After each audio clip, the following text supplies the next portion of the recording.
So, ayan, magluluto tayo ng fish. Salmon. At syempre, lutuin natin ng masarap kasi bongga yung presyo niya. Grabe. Ngayon ko lang na-realize, ito yung presyo niya. Aray,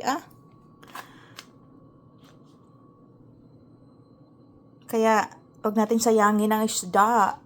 Yay. Lutuin natin with, cream and buttered, of course, at some other vegetable para naman sulit. Okay? Kalokang presyo. So, ayan lang muna. See you later.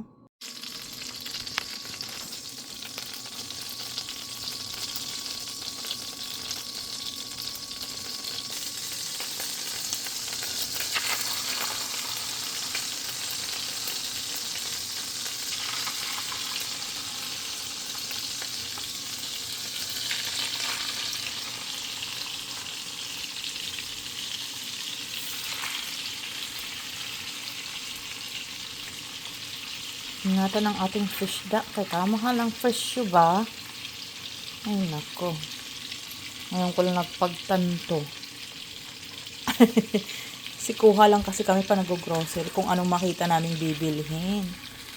Ang tawag yan, may gulay.